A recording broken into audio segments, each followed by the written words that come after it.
All right, we're on. Welcome, everybody. Welcome to the Divine Masculine Part 2 of What is Masculinity. We got some new brothers as well. Halo, welcome. Thank you. Seth, nice to see you again. James, likewise. Michael and Brendan, of course. Before we start going into the Part 2 of it, it was such an epic first one. I had such reflective moments from that first one, and just wanted to give an opportunity to anyone to comment back on anything that was said within that first, or for that matter, I'll leave it open to Seth and to Halo. Um, just comment on your whatever resonates right now on the conversation of what is masculinity. So the floor is open right now. Before I continue on the list, as I started towards the last part of the first part of masculinity, I just started going down a list of characteristical traits, which I don't necessarily agree with, but I think it opens up the conversation on what is masculinity. And these traits are all characterized as alpha males, alpha male characteristics. And for us, I think it deems it's a noteworthy conversation only because I think there's a bit of a transition going on, right? And redefining the new paradigm of masculinity is something that I want to phase in after we go through these conversational points. So who wants to start? I'll gladly start. I missed last week, so I don't have the full context of everything that you guys talked about other than what you just said. But for me, I feel like there's almost two versions of masculinity depending on how we're perceiving it. There's the perception of masculinity from the person who feels separate from their own source, from reality, ultimately as it is, and believes that they're a human separate in space and time. And then there's the perspective of masculinity from the one who is not feeling separate. They're feeling whole, they're feeling complete, in alignment, in coherence with the natural rhythms of their body, and their body is itself in natural coherence with the great cyclic rhythms of the universe around us. And from that perspective, then masculinity, in the way that most men, and even I would view it from a separatist perspective, is really just a temporary blip of something that is in the process of becoming a more full expression of what it has the potential to be, if that makes sense. Oh, there's a lot to unpack there, Seth. That's just so where do we start with that? Yeah. Just to drop a bomb on you guys. Okay, that was pretty fast, going in really deep, really fast. Yeah. Wow. You want to repeat all that again? Maybe I should go last. Brandon and I can go together. No, that's all noteworthy. I mean, it's incredible information, right? So distinguishing the separateness with the oneness is really what I hear, right? And another theme that Brendan brought up is awareness or presence. Would that be right to say, Seth? Is that part of what you're saying? Absolutely. There's a limited perception that most people are subscribed to or focused on. And because so many have focused. Let's stop there for a second. Why is that? So this is a whole episode in and of itself. And I think a lot of different people might have differing opinions, but it seems like, a lot of people say past lives, karma, drama, all the different things that have contributed to it, generationally evolving with a very limited perception and perspective of self and reality has caused us as a species to perceive reality in a very narrow viewpoint. And so a lot of people have just accepted that as normal, and that's real, when reality is encompassing that entire thing. Reality is forever. It's infinity, from a small level to an infinite level. It doesn't matter which direction you go. That's really what's going on. And so then who are we in that, right? Are we the limited awareness that is stuck, not able to perceive that, or are we able to get out of that and perceive who we believe ourselves to be from a limitless perspective, which I feel like a lot of people are starting to experience now. Yeah, no, agreed on that. I think we're gonna build on that. We're gonna take that couple of steps backward now, and that's where we're gonna end up, Seth. We're gonna end up at that point. I'm confident of that. But thank you for the mind-blowing start to begin with. Anyone else want to comment on what Seth had talked about? Well, it was kind of similar to what I mentioned last time, and that it is this greater awareness that when you let go of the false paradigms, the false belief systems, what you were taught that masculinity is, that what you were taught this is, that what you were taught you were supposed to do and be in the world, and all these through the trauma, like you said, these things that you collect about yourself that just aren't true. So all these things, these barriers to self, when you let that go and you finally shred that, it's just this authentic, organic presence and awareness and communion with that higher part of yourself that will authentically express that masculinity through you, whatever that's supposed to be for you. So that's how that presence connects to what you were saying, but right in line with each other. Right. And for someone that's just starting on that path of awareness, this is a whole different language for them, right? So how do we get it to that point of them understanding what we're talking about? So maybe what we can do is just dive back into sort of more conventional naming conventions and kind of unpack that and see what comes out of that, and then move into this incredible discussion that we're having right now. So we started off with some alpha male characteristics, as one being confident and competitive.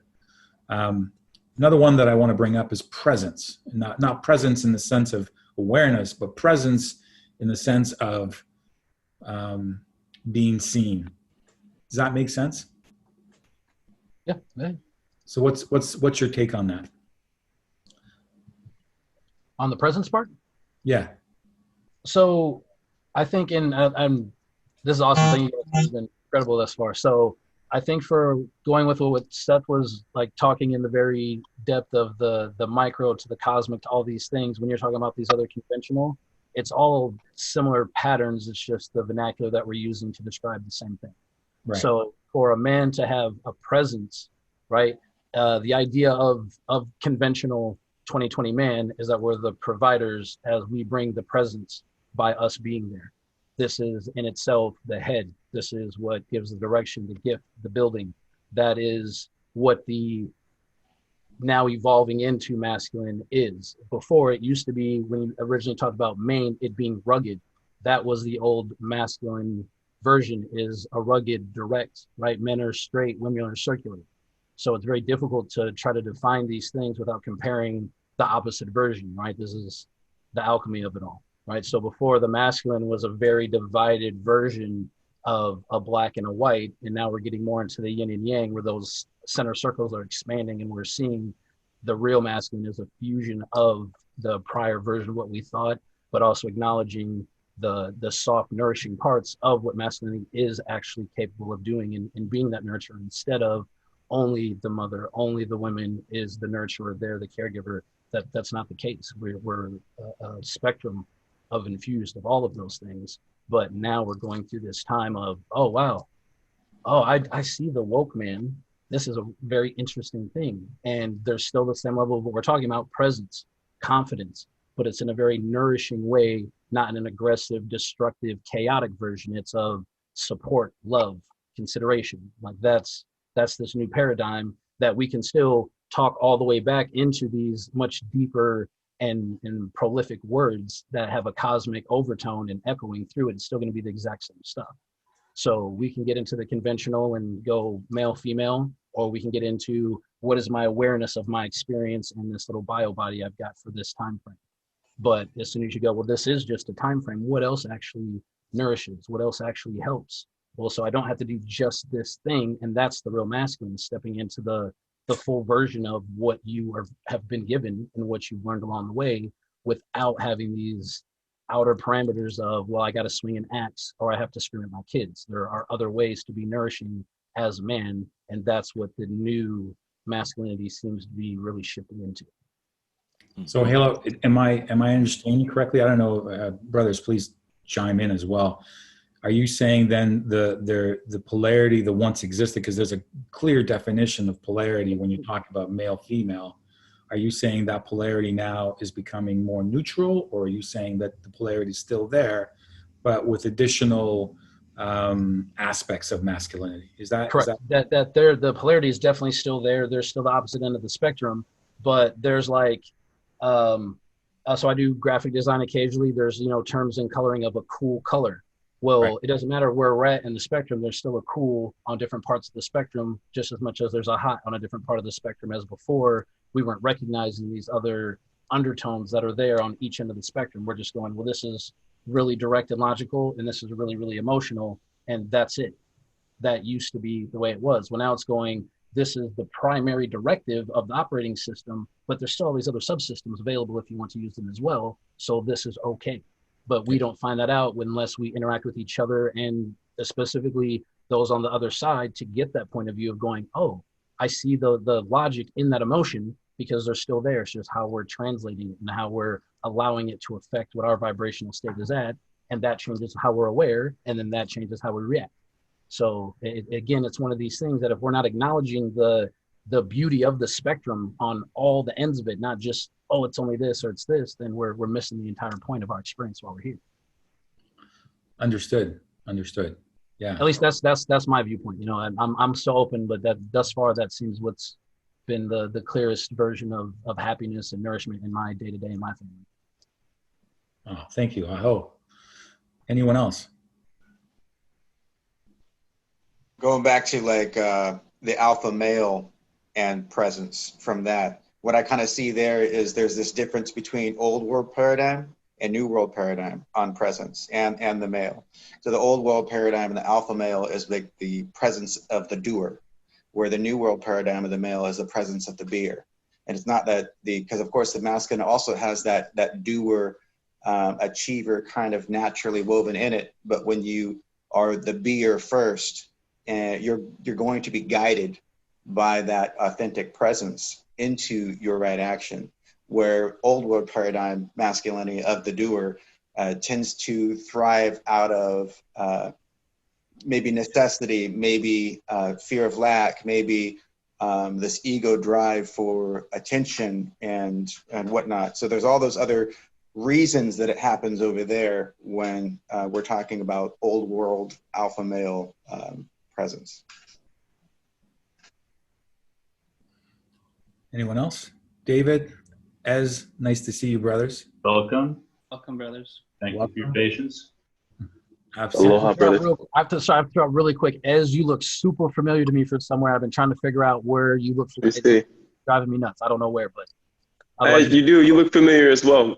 Do I just go by Halo? Am I Yep. Yes, sir. saying correctly? I came onto the call late. I apologize, brothers. So could you repeat the question or the statement that we're responding to? So we're just going through the characteristics. We're just continuing with the characteristics of alpha males to see what unpacks as we're redefining the new paradigm of masculinity. And the term I put in presence, not presence as in awareness, but presence as to be seen. Presence as to be seen? Yeah, exactly. Well, I'm going to sit with a little bit. I don't know if David wants to add to it. And then I'll try to figure out where we met, my brother Halo. Yeah. I'll skip to a few others. I think some of them are just, the next one will be dominant. Alpha males are dominant, or masculinity has a way of dominance. Comments?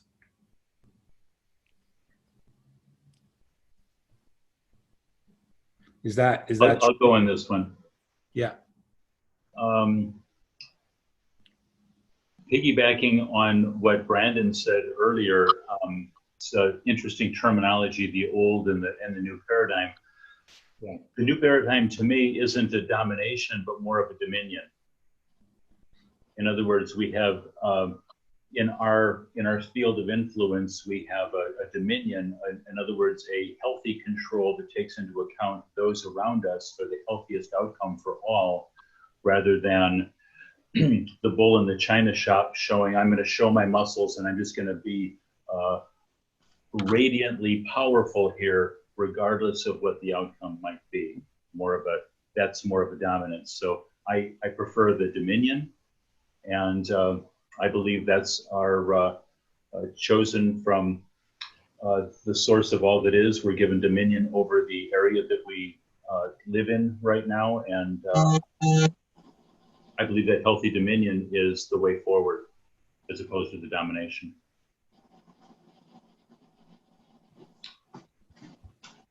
Anyone else? I love that. Well, I'll jump in. I just wanted to hear your voice first before I got going because it centers me. So first, once again, aloha to everybody. Brothers, I appreciate all the kind love that you sent my way during this week too. I really love you guys.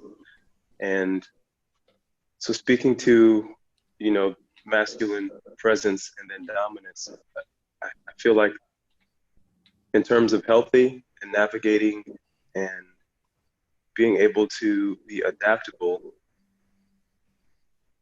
there is a knowing or a discerning of when and how to penetrate, if that makes sense. Whether it's, to penetrate with the mind or the heart, the physique, and we can extend that into all different, whether it's putting your mind in the quote unquote gutter or not, but like knowing how you want to show up and what's necessary in trying to be that. I know we spoke to that last week, but to add on to what David has spoken to in terms of, I love the word dominion because it brings about this feeling of responsibility as opposed to trying to just, no bull in the china shop, like not trying to break everything down to show you have the strength, but a knowing of the strength that you have and really wanting to use it in a way that's beneficial for the long-term and short-term benefit of those who you feel responsible for, including yourself, including other men, including women and children. So including Gaia, right? Yeah. At least out of respect and appreciation for the womb that she's provided us in our gestation to kind of pay it forward. So that's what comes to mind for me. And then I take silence again. Thank you, brothers. Thank you. Hello. Well said.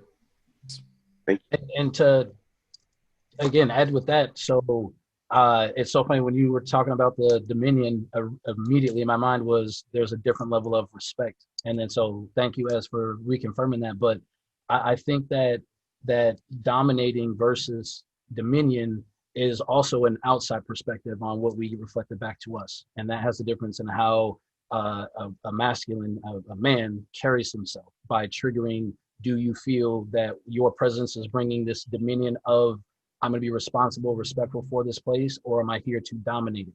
Because a lot of times most times, men are supposed to be looked at as the leader, right? In a leadership role, there's, from an ego point of view, leadership also can have an overtone of domination to it if you're not ready to be led. So if you show up very egotistical and in this alpha male state, what's going to get reflected back is that you're coming to take, even if you're just supposed there to be leading, but you're carrying yourself in a way that creates this dominated force instead of coming in and not having an aggressive, no ego, but again, that nourishing, supportive of, I'm just here to help. And the way that people respond and communicate with you definitely immediately reflects that. And that's kind of what I was talking about at the beginning of, oh, this is a woke man. I can talk to you differently because just your vernacular, the way that you even sit, the way you stand, the way that the back of your arches, the way it is, the way you breathe, the level of eye contact. These are things that are not of dominating anything. This is the thing of respect, of appreciation, of consideration. And so that is definitely the biggest difference between those two. And thank you so much for using those words, because I don't think that even would have been a realization without them. So, yeah. So what do you, if I'm listening to all of this, I think of archetypes, there's typical like 6 or 7 archetypes of masculinity. And what's resonating with me, and I don't know if it's true with you guys, but the archetype of a king, right? Where truly kingship is all about taking care not only of oneself but of all of his dominion. Would that be accurate in Yes. Okay. Absolutely. All right, cool. All right. Even that king, that's the kinsman, the kingdom. That's the community. So again, that got sought and lost when those people started abusing power, and then it became a dictatorship instead of a kingdom. And that's what we're doing right now, is we're rebuilding the kingdom. Yeah, and I just want to rewind a little bit. That first session that we had, and we started throwing out terms, when Brendan threw out presence, it blew my mind. It blew my mind, and it actually, I'm still thinking about it, because the ramifications of presence. And actually, I want to take apart that. Presence in itself is just a word, right? But that connotes awareness. That connotes all senses, all 5 senses. Some would say senses beyond the senses. You know what I mean? And for some men that are not aware, or are dull, or are fragmented, what's the word? Layered with wounds, as it were, those senses are not there. At least that's what I think in my experience. They're not as sensitive. There's not akin to picking them up quite quickly.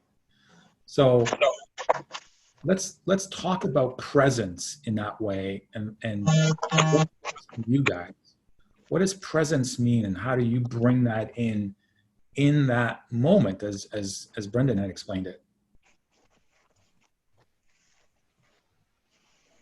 I Go ahead, Seth. Please, Seth. Go.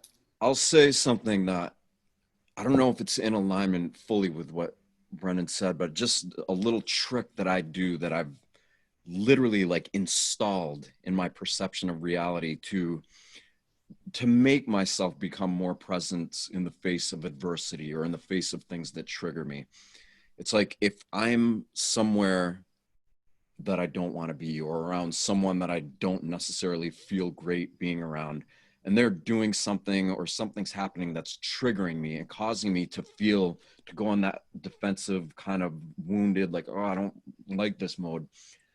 I've instead almost set up a reminder. So when that happens, instead of going into the initial reactionary, responsive, like shut myself down kind of thing, I take that as a cue to be like, oh yeah, that is more of a reason to relax. It's whatever this thing is that I don't like, it's affording me the opportunity to confront that which I am ultimately resisting the most, or resisting to a degree within me. And the more I do that, the less, not only less I'm affected by those things, the more they dissolve and dissipate, but it allows me deeper access to things that I didn't even know were triggering me as a man, as a human, as a energetic being animating a human form. And so I just want to throw that out, because we get triggered, we get upset, we have all these things happen. And instead of just responding the way we always do, if we can be like, oh, this is a reason to relax even more, to chill out even more, and when we do that, growth happens. And I can testify to my own experience. Like, I've put this to the test, and I've done it nonstop. And I grow. I'm less affected by the things that usually had a negative or detrimental effect on me, no matter what they are. So my point is, doing this has allowed me to be much more present in the face of things that would usually distract my presence, my ability to be present. So let me, Michael, just before you jump in there, I want to add a little bit more, just to expand that, and maybe even get like a tool maybe from you, Seth, if possible. I know within my life, it's very rarely, but still happens, where I may be encountering a situation, and traffic is always a good one for me. I'll be in traffic, and I'll be easy, I'll be good, I'll be conscious, I'll be present, right? But after prolonged periods of time with drivers that may not be as conscious and aware in my awareness, my triggering starts, right? So it's an onset, it's a slower onset. There's actually quicker onsets where you just get triggered and you don't even know that you're triggered and you're in full throttle, right? So how does one, I don't want to say dissociate, because that's what most people do. That's why they're not in their bodies. That's why they're not dealing with those triggers in the way they should be. How does one, when they encounter that, how does one then become more aware and become a willing participant in that awareness, in that presence? That's huge, right? It's huge. Objectivity, really. I don't want to, I'll say this because I don't want to take up too much space. I want everybody to do it, but you just touched on some things that are obviously affect all of us. And me, I can feel so expanded and feel so connected.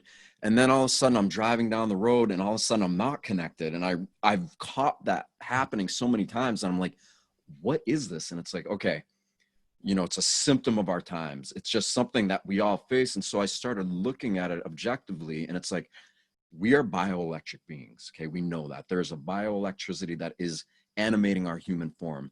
When we're sitting in a car and we're being exposed to all of the electrics that are in the dashboard of the whole thing, that's affecting our normal stress response to how we just deal with being in a human body.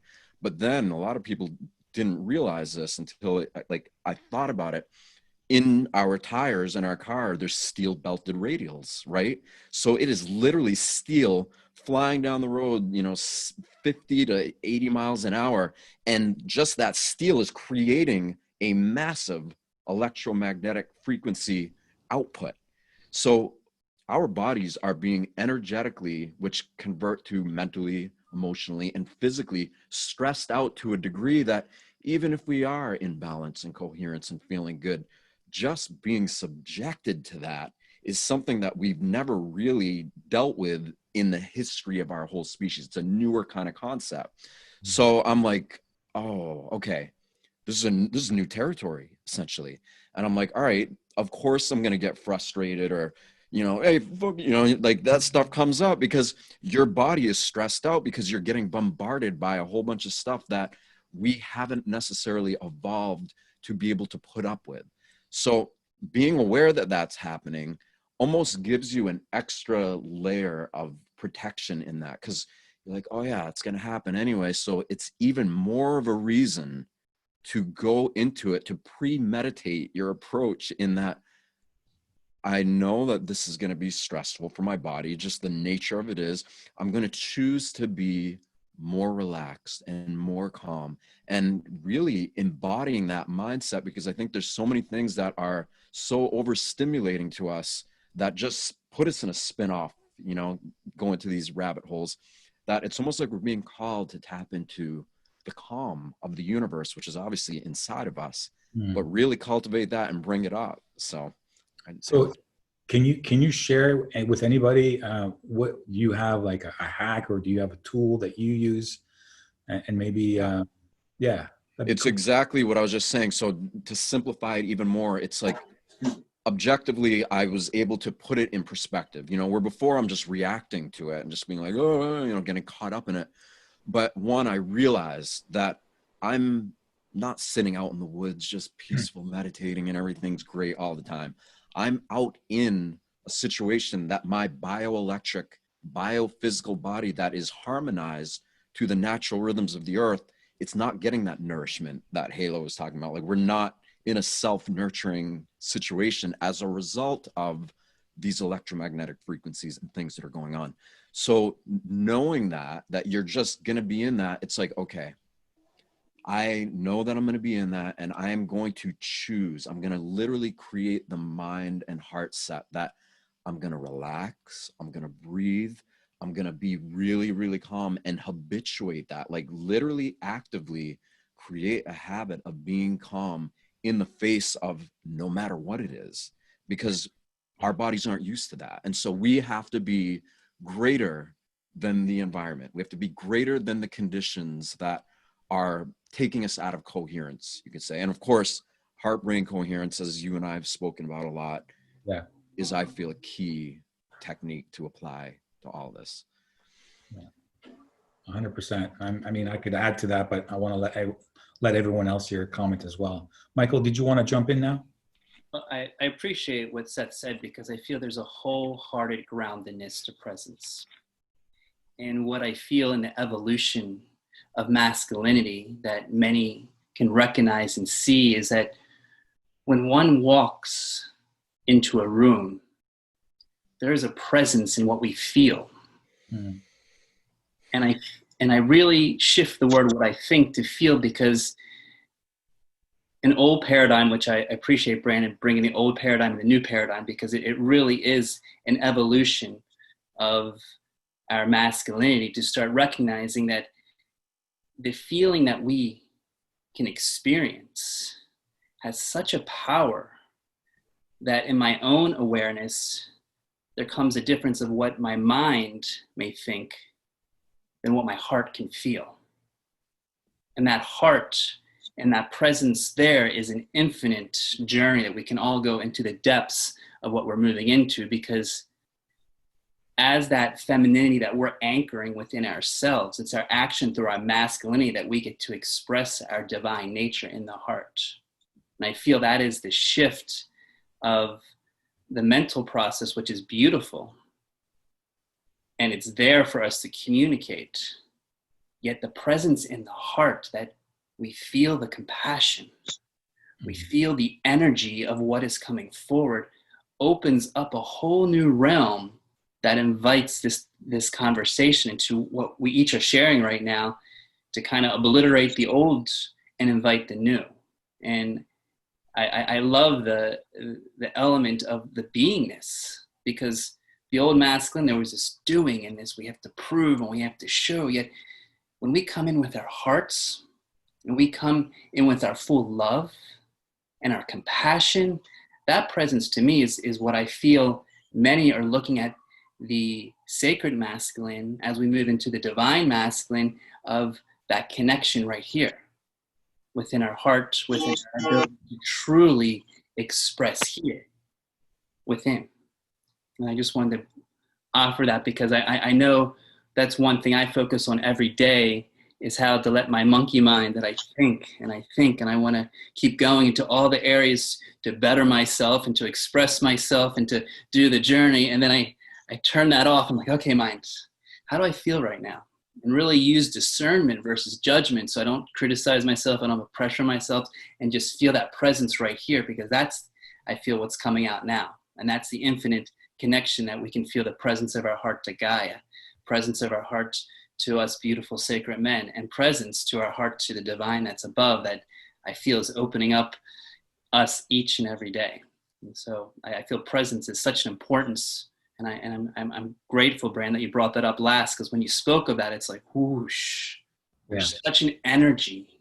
There's such an energy and presence that's so powerful. And there's so many realms you can go into. And for me, I'm just like, okay, I'm going directly to my heart, because this mind can wrap around it and try to process it, internalize it. But once I go to the heart, then I'm like, okay, that feeling within the heart, that love that we hold, that's presence.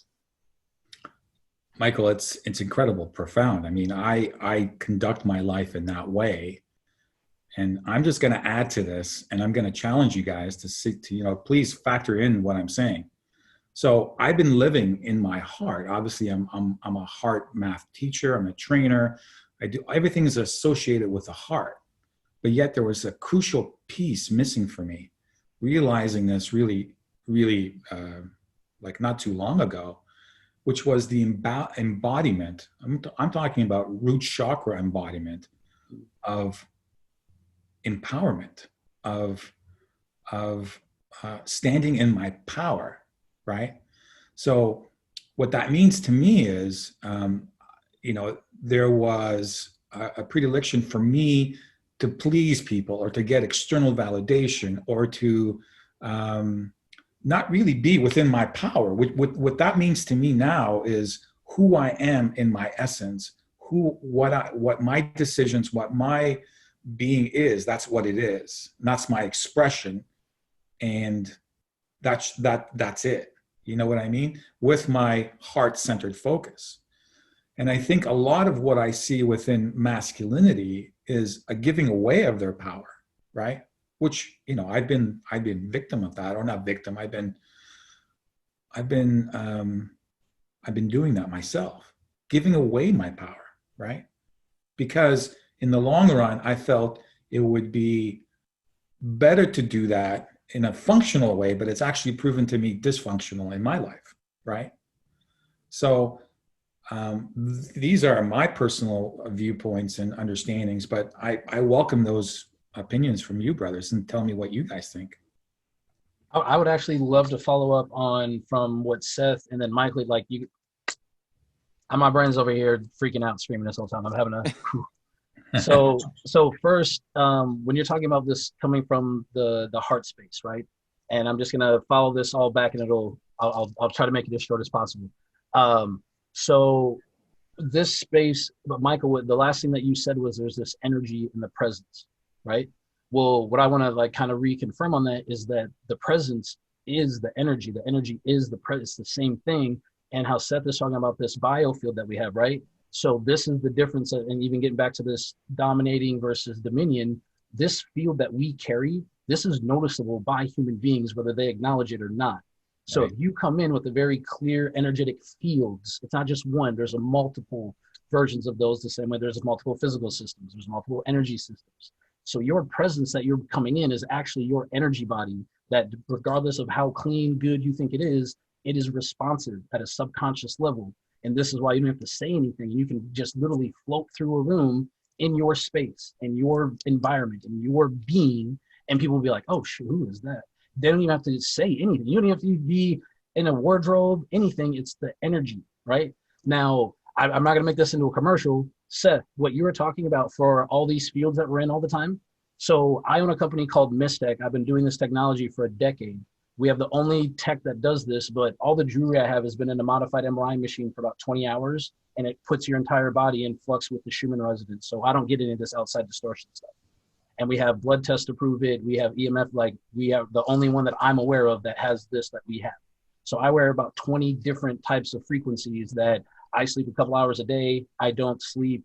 I don't need to. I forget to eat all the time. I drink that but my field, when I go in, people are like, dude, it just feels good over here. Why am I telling you this stuff? And it's because it's not even about trying to match or meet anything. And that's the other thing of this presence, right? It's being so aware in the right now. Like yesterday, that's a whole different thing. Tomorrow has trajectories, but right now in this space, this is how the present really shows up. You can't be fully present thinking about other things. You can't be fully present trying to consider how is this going to be interpreted, right? You just have to go, this is me. I'm going to show up and I'm going to nourish. I'm going to heal. I'm going to help. I'm going to support. That's what I'm going to do, regardless of whatever comes. And this is when you're talking about a hack, right? This is my trick. So I live very much my business card says wizard on it, right? I'm an alchemist at everything. So everything is the same thing. It's just the different end of the energy.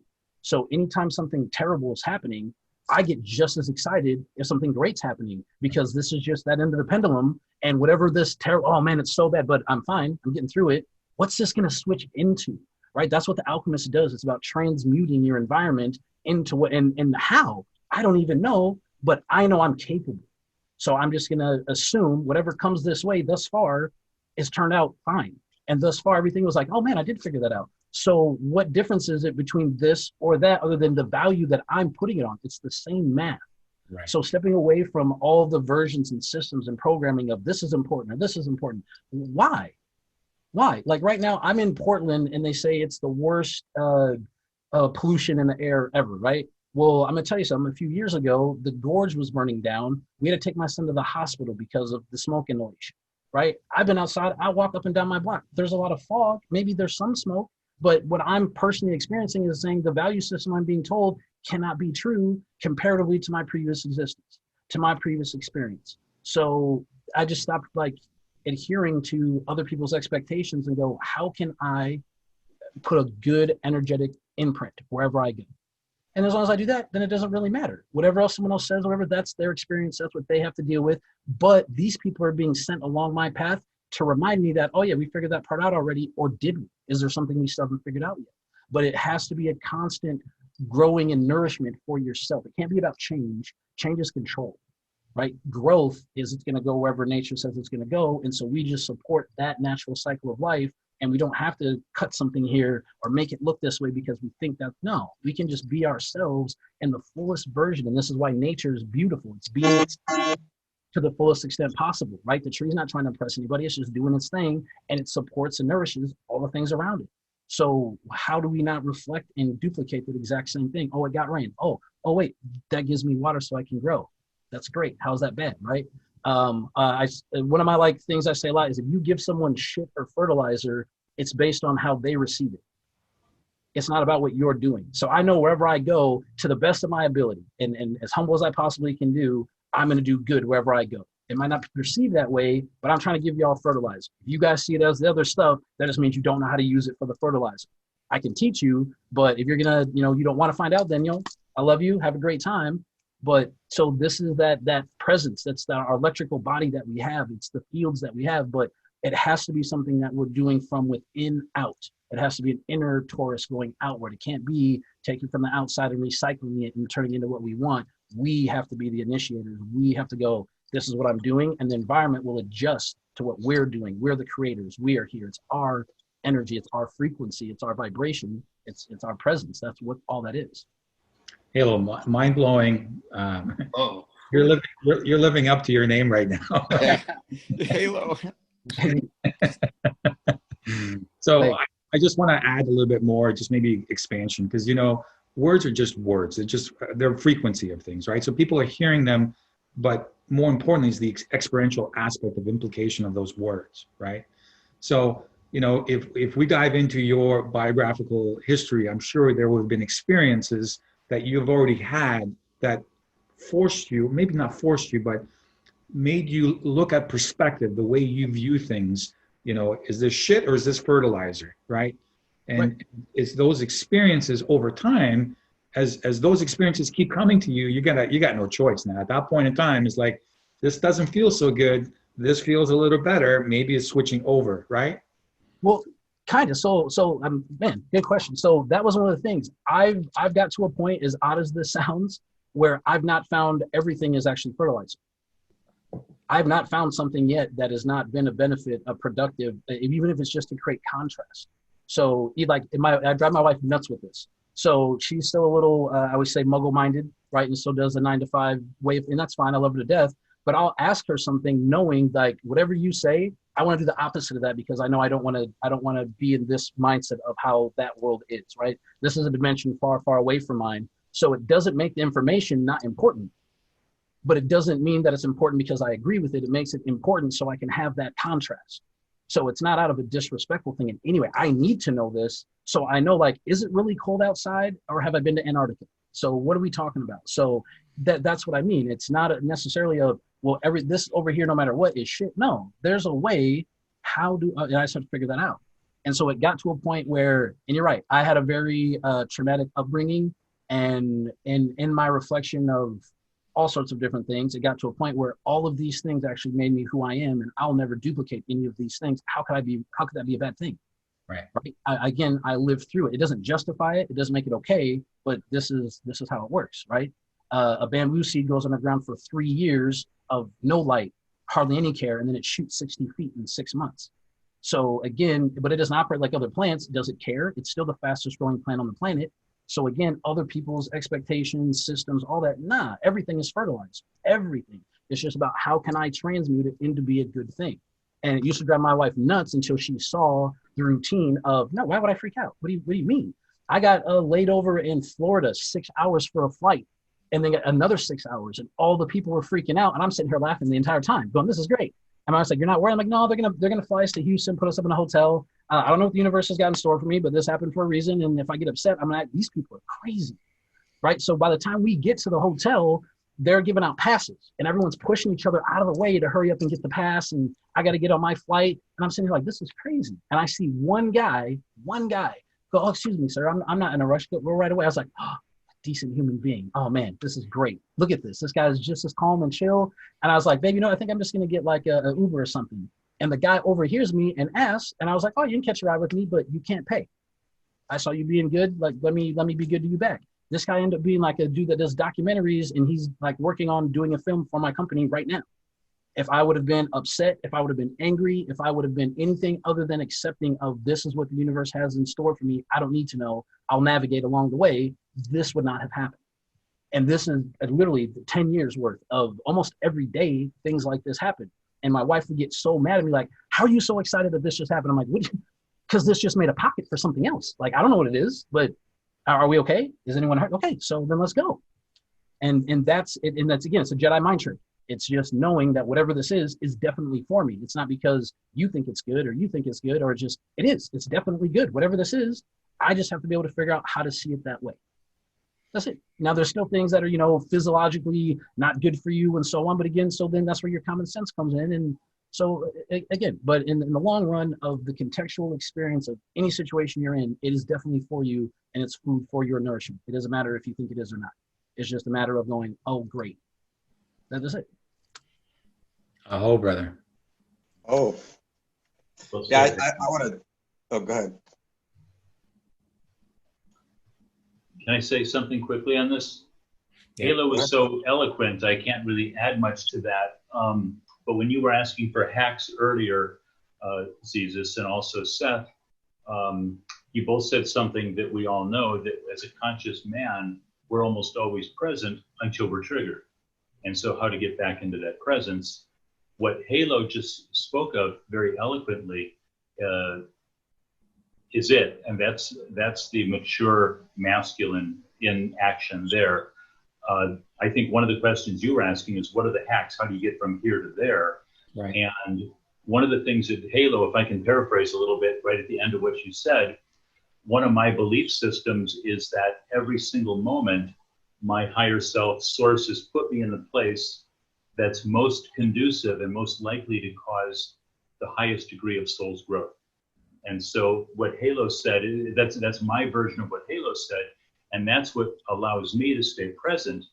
And then the other thing is so simple, I'm sure that we all do it, it's breath. Before I get triggered, I'll remind myself that I'm breathing, and I breathe through my chakra system all the way into the center of Mother Earth, into Gaia, and then I breathe all the way up into the cosmos through the 8th, 9th, 10th, 11th, 12th chakra, all the way to the Godhead. And every breath I take is that type of breathing. So if I'm ever about to be triggered, I just have to take a breath and remind myself that I've got Gaia on one hand and the cosmos, Father Sky on the other. And then I can, again, remind myself, this is for my highest soul's growth. This is so fascinating. It feels like pain, and I'm sure that there's something at the end of this tunnel that's going to be amazing. I wonder how to get from here to there. And that's what helps me avoid being triggered and stay present. I just want to say how much I love each and every one of you guys. This is incredible stuff right now. This stuff right now, as we're diving in, just really, really super special. Yeah, and I'm sorry, I only see Callus for change. So what's your name, sir? I'm David. David. Oh, man, awesome. And it's so funny. The breath thing was something we just got so over the place. And man, thank you. So this is what I want to ask you, because when the trigger happens, that's when the breath happens, or have you got to where you can be in that constant breath at all times? It's the latter. I've trained myself. Every breath I take is that type of breath. However, I'm still a human being. And so when that angry customer comes in my face, I will take a breath and look him in the eye and smile. And Michael, use the intelligence of my heart and also the feelings of my brain and bring those together, and then approach the situation as respectfully and as lovingly as I know how. Awesome. Thank you. Yeah, I want to add on that. That's so important, the staying in it. Sorry, Brandon, go ahead. But yeah, that's what I want to know. The getting to it all the time is really tricky, but yeah, we're human. Awesome. Thank you. Sorry, Brandon, go ahead. Thank you, David. Yeah, I was just going to add on to that practicality of things, and just, but first I want to say, man, I just love all you guys. I'm so grateful for like being a part of this and having all you guys here. The practicality of things, like what I noticed for true presence, it has a couple of components involved. There's openness, there's allowance, there's acceptance, and there's non-judgment. Those are the components of true full presence. You have to have the openness to allow the experiences to occur. You have to have the openness to be in the field and to just see everything around you. So that's a kind of an internal openness. The allowance is for, whatever happens, just let it be. Like, just observe and let it be. Don't fight what's happening. The acceptance is like, no matter what happens, you accept it. Just like you talked about and the way you broke it down, how whatever happens, it's like, oh, this is for the good. I don't know how yet. So that's the acceptance part. And the non-judgment is like, there's so many times we want to put a label on something as bad. We want to put our opinions on it. We want to put our emotions on it. And I know early on in my life, I had a lot of the road issues as well. And so I would react like, somebody cut me off. I'm like, mother, so I would react to that. And what I noticed for myself is like being present with myself and removing more of these layers. Because a lot of times what we're reacting to isn't really the situation itself. It's all those things buried within us that we haven't allowed ourselves to see. So when we remove the bulk of it, the core of it, there's a lot less for all these other things to attach to. So you just simply don't react as much. There's still times where you might get frustrated about something. But for my own, I want to give an opposite story to what you just shared, Halo. And that was like when I was driving along and I was intending to go to the store one time. And I was driving along and I realized that, like, man, I passed the store. I passed the exit to the store a few miles back. I'm like, what? And I didn't even think about it. Like, it's like it blipped out of my reality, that couple mile stretch. And I was like trying to get over, and it was like all these cars were getting in my way. And I was like, there feels like something's really not wanting me to go to the store right now. Like, no, I'm just gonna go anyways. So I pulled off, I turned around, I made my way to the store. And then when I was pulling in, I got T-boned. So there was that greater part of me saying like, don't go, some shit's gonna happen. And that's the part I didn't listen to. So I was fighting what was, I wasn't accepting what was, I wasn't allowing what was, I wasn't being open to what was being shared with me in that universe guiding me that way. And that's what happened. And every time I do the opposite in that present awareness, that's when miracles happen. That's when synchronicities happen. That's when like the magic of life reflects back to you. But yeah, whenever I'm going through a situation and somebody now like will pull in front of me or do something or almost hit me, and a part of me like might react a little bit. I'm like, I'll start to pay attention to what's going on inside. And I might notice how that instant reaction that I go into, how does that make my body feel now? It feels terrible. It feels terrible. So then I'll do the breathing, and I'll go into that space. I'm like, yeah, I don't need that. That just feels terrible. It is what it is. And so that is showing me there's something there that I need to release. That is the teaching and the openness. That is the teaching of that experience. It's showing me there's still something there. Because there's plenty of other times where things happen on the road and I'm like, well, that wasn't too bright, was it? I don't react. I'm just like looking at it. I'm like, okay. The passengers, they might freak out a little bit, but I'm just watching it go along. I'm like, oh, yeah, totally different than it was like 10 years ago. Totally different. Ah, it's awesome. It's awesome. Oh my God. If I can like to chime in, if that's cool. I know I've been sitting back and kind of absorbing it all, and yeah, a lot to take in, but it's really nice. I think everyone who spoke has had a real direct impact, because I'm kind of relating. I've been sitting back, kind of relating everything back to me. And to touch on what Brendan said, I think the important thing that he said, that there was layers, and I think everyone just has different thicknesses and different amount of layers that they got to go through to kind of touch, and this goes with everyone was saying, it comes down to the person. It comes down to the self. And then another thing that I'm kind of getting is that it's a choice, and it has to be an active choice. And a lot of the stuff, we were talking about last week about how we're still trying to shed the old way of doing things and the old examples that were set for us. I had to kind of think in my head, like, the people who influenced me didn't have a choice. They only had one way that they were taught, and that was the one way that they acted, and that's the only thing that they knew. But we, think about just our little small group here, we're kind of blessed to understand that we have more choice, and we're giving ourselves the resources to kind of make more better choices for ourselves in our personal situations that in turn help everyone else, and I think when that internal energy that everyone was talking about, I think one's presence is, I think we feel it. I think we even feel it with strangers. I think we feel it with ourselves when we give ourselves more love, and we give ourselves more avenues to kind of get more in tuned with that deeper energy within ourselves, and that's connected to the earth and within everyone else. But I think, Z, do you mind if I share with the guys how we met? Share, man. My life is an open book. So okay, so this is kind of, I think, when Z kind of put presence in my head. We lived in the same condo. I was only in there for less than a year. I think, Z, you were around the same time? Yeah, the same time. And we parked we had the same parking structure, and we parked perpendicular to each other. And we ran into, I'm pretty sure we ran into each other in the elevator many times, but never said a thing. And then the one day, one of us had the balls to say something, was Zissis. And can I say what you said, Z? Go ahead. I don't remember. So. Okay, so I remember this like it was freaking yesterday, man. You're about to leave the elevator, and then you go, hey, man, I really don't want to sound weird or anything, but like, you're vibrating more than you realize, I think. And I was just like, the fuck's this guy talking about, man? Like,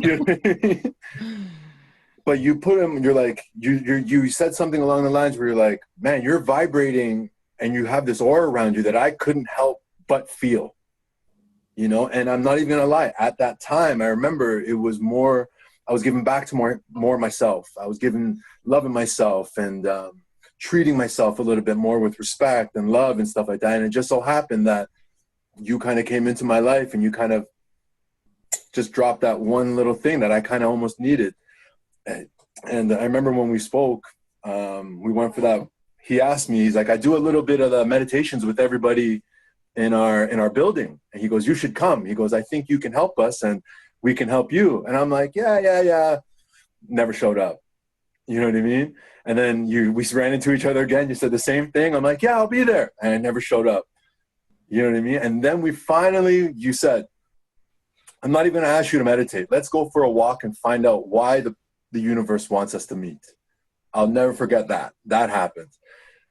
And you had this crazy presence about you. That you were, I think, kind of trying to show to me that I had the same way, but I don't think I was ready mentally, in my heart, in my emotional energy. I don't think I was ready to accept that. Even though I know I did the work, I know I didn't, but it was as if I was putting on all this work. And then when I was that close to tapping into that energy, I kind of found excuses to kind of dip out. And then you came in, and you kind of shook it all up, and with the presence, I feel a little bit more present because I have been tapping into that energy, and I do. When Halo, you guys and Seth, you guys were talking about the energetic fields. I'm an energetic guy as is, dude. And if I get any more energy in me and I don't have a method of expressing, I'll pop. You know what I mean? But that's why I think when you express in your own ways is a method, is just another avenue of tapping into your own energy. We know what we know what makes us tick. We know what gets us up in the morning, but sometimes we neglect it, But the more you give yourself into that, it just feels like you have more access to that energy when you need it. Because I forget who was saying, you're not there all. I think it was David. You're not there all the time. You can't be there all the time. And And me, my personal practice, I've actually had to incorporate breathing as an active, intentional thing that I have to do, because sometimes I get so wound up and so invested in passion and things like that. Man, I just realized that I haven't taken a breath in a minute, you know what I mean? Because I just want to get it all out. But I think at the same time, I think when it all comes together, I think it's a combination of everything. And I think we've done a great job of kind of touching on a lot of the aspects.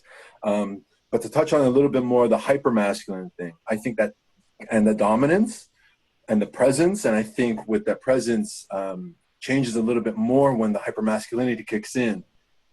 I think the presence intention is a little bit more, it's different. When we kind of relate, when we were talking about winning and losing in competition from last time, I think dominance is another level of kind of how men show insecurities. You know, I've been in a lot of positions where, you know, in sports where, you know, even in solo sports, or we're already beating them. Why do we have to punish them? But there's this level of dominance to show, hey, next time we play, it's going to be the same. You know what I mean? There's a level of dominance where, but I think that you know, really what that showed was immaturity. It showed insecurities. It showed, I don't know, maybe like a lack of self-awareness, really, and awareness of other people's feelings and emotions. And yes, that can get tied up with a lot of things, but I think now when that's a little bit changing, I think with the more resources that men are access to, I think that dominance kind of mentality is maybe having a different turn, but I don't know for sure. But maybe that's just my experience in the sporting world, where there is a little bit more of a respect, and there is a little bit more on a different level, not just the score. You know, these guys, we don't want to hurt them too bad, like, you know what I mean? Where, you know, because I think I don't know, I think that's just a reflection of the work that the person puts in. You know, I think really being on good teams and being on successful, you know, businesses and stuff like that, there's almost this feel to need to dominate everybody, to reaffirmate to everybody that, you know, that's with you, to be like, yeah, we're good. You know what I mean?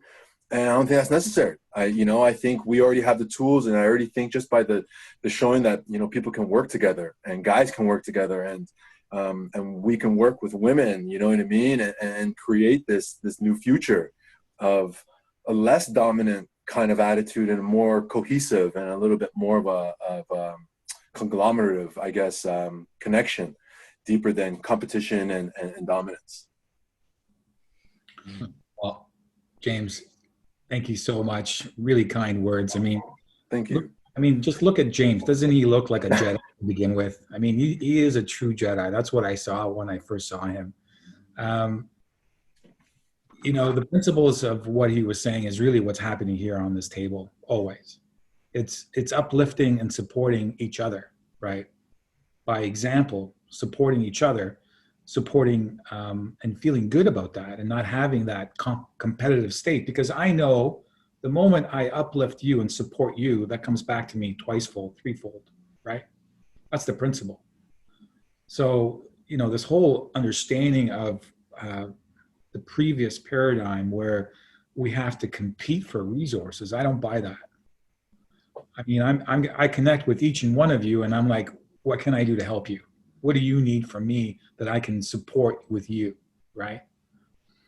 And, you know, I was talking to Brendan on Saturday, and we'll talk about this afterwards. No, I think it'd be really important for us as men, and I open the circle to whoever wants to join, but to have a circle where you can join and say, I'm struggling with this. Give me some new perspective, right? How many of us as men have those circles, other than our wives and our loved ones and our beloved, but getting a masculine perspective associated with what we're going through, right? I think this is, to David's point, the whole notion that was going on with Iron John back in the late 80s, right?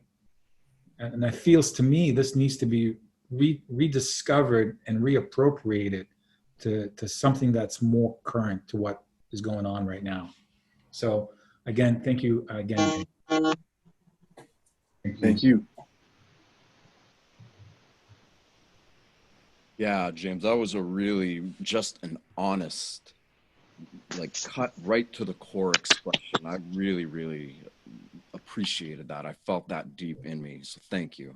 Thanks, Ed. Resonated really well, like really, really well. The Thank choice you. thing, the choice thing was a real big one for me too. Another little Jedi mind trick. My wife doesn't know how to use the blinker all the time. And she'd be like, I'm sorry, I forgot. And I go, it's because you're not doing it on purpose. So there's our ability to have presence, but having an actionable presence, doing it on purpose, having the choice of doing it. It has to be an active choice all the time. So anything we ever lack or forget or accidentally do, it's not we didn't accidentally do something. We purposely did not do this.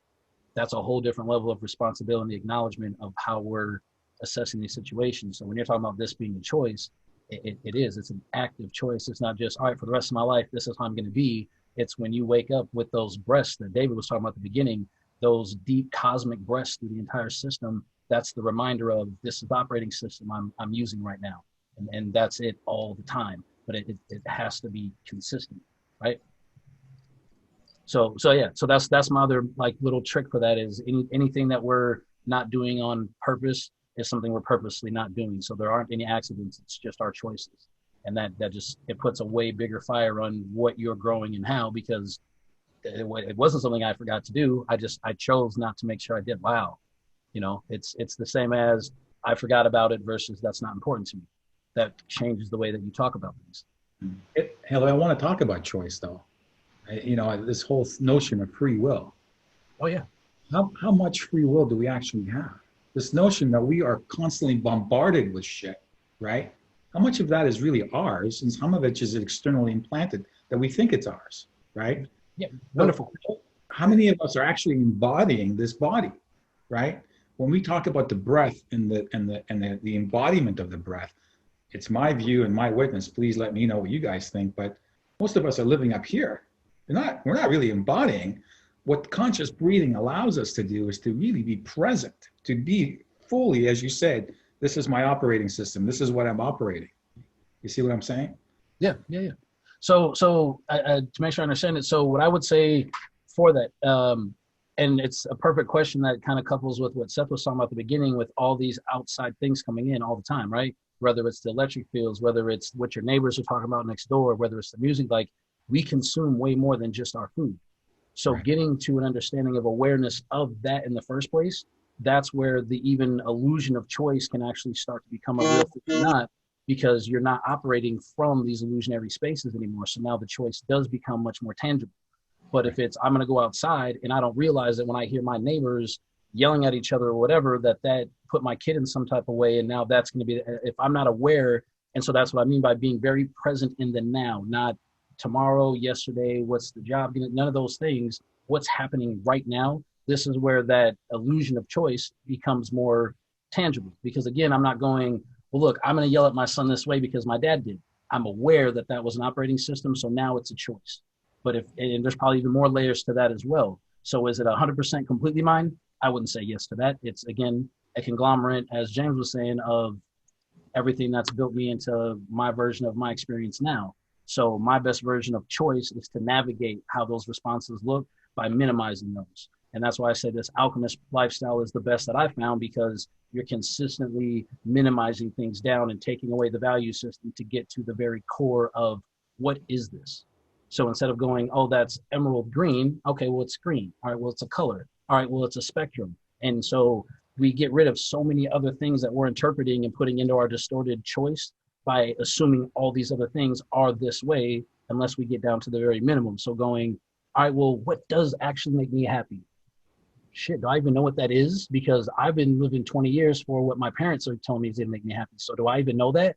Wow. And that's why so many people, I think, fight against getting into this point of view, because it's very self-destructive, but it's self-creating at the same time. You have to go through that phoenix state on your own accord. And once you've burnt away all those things, now your choice is there. But otherwise, you're right. You're navigating with pre-translated programs and just responding.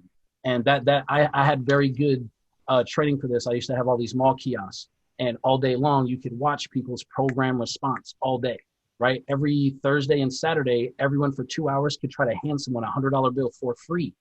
And if anyone took it, they could get it. We never gave away a single $100 bill in 4 years because everyone has the program response of someone at the mall saying something, I'm going to run. And then we go, you don't want $100? Oh, I didn't see it. Well, you had to take it the first time. I'm sorry, sir. And we used to do like social things for this to show. So seeing it and going, damn, how much do I do this? And go, man, okay. And so that's it. You really have to like sit and dissect your day, your life, your week, your education objectively. And then once that's happened, now, again, these choices become a real choice instead of a program response using X, Y, and Z filters. That's not real. Yeah, I would offer, Halo, that you're really beginning to unlearn everything that you've learned. And this has been the journey for 9 tables now. It's really, the unlearning process is really coming back to innocence. We're born into innocence and we're coming back into innocence. And I think there's going to be a time where we are innocence always. We are connected to the divine blueprint, the divine source, whatever you want to call it, the Godhead, whatever works for you. That union will always be there. Because right now there's a separation, right? There's a clear and distinct separation, that the illusion of separation, let's say, right? So all we're doing is beginning to unlearn and strip out those filters. And to Brendan's point, the more you unfilter, the easier it gets, right? The more awareness becomes, the more conscious you become, then you just keep moving exponentially on that point. Love it. Yeah. Choice and free will has been something that I have been looking at, I think, my entire life, because I had an experience when I was a boy, and I don't remember exactly how old I was, 8 or something like that. I was a young boy, but it was so interesting. I woke up and, well, I thought I woke up, and then I thought I was dreaming, and I didn't know which one it was because it looked like it was really reality, but I didn't remember a whole chunk of time in between. And it was a bright sunny day, and everything was so vivid, just like it was when I was awake. I got out of bed and I start walking, and I start paying attention to my thoughts as I'm walking. And I'm walking through the house, and it's like I'm on autopilot, and I walk through the house and I walk outside, and we live on a small farm. And there was this baby horse in the field. And there was my step relatives down in the field petting the horse, standing in these particular spots and saying, oh, what a beautiful baby horse. And I was like, looked at that and I was like, oh, how weird. Because I knew that I must be dreaming because we didn't have a baby horse. The horse, we didn't have that. And I what am I wearing? And I looked down and I did this particular like movement. And I looked at my sweats and I like, huh. And I woke up and I was like, that was a weird dream. And a little bit later, my mom had this horse bred that we had. And sometime later, I woke up and every hair on my body is standing up. I get out of bed and I start walking through the house. And I noticed every single body movement, every arm wave, everything verbatim. So from the time I got up to the time I got outside was exactly the same. And the only thing that changed was my thoughts. And my thoughts, the thoughts that I was having is, I remember this and I'm walking through, but every thought that I had drove me to the exact same action. And so that I get outside and there's my step relatives in the same spot and they say the exact same thing. Oh, what a beautiful baby horse, as they're sitting there petting it. And I'm like, oh my God, I remember this. Am I wearing the same thing? And then like, total chills throughout my body because I put up my arms and I saw that I was wearing the same thing. But even this movement of my putting my arms up to look down was exactly the same. So then I thought about that like for so many years. And really like, does this mean that everything is destined? Does this mean that it's inevitable, this unfolding of things? And so I started looking at that, and as I began, my psychic senses more open and aware, and I started to be able to kind of sense the direction of things, and I started getting readings and things, and some things became very strong. And there was points that I saw in these predictions that I was experiencing where the awareness of the prediction itself changed the action and the behaviors necessary to drive it to there. And so that particular thing that was going to unfold didn't unfold. At the same time, like what I noticed is everybody lives within the bandwidth. And this bandwidth is like your soul's trajectory. And the soul's trajectory is calling you forward regardless of anything else. And this is why some things in a particular way will work out for a person over here, but not for a person over here, because this is not their trajectory. This is not their bandwidth they exist in. But within that bandwidth, you have as much free will as you want.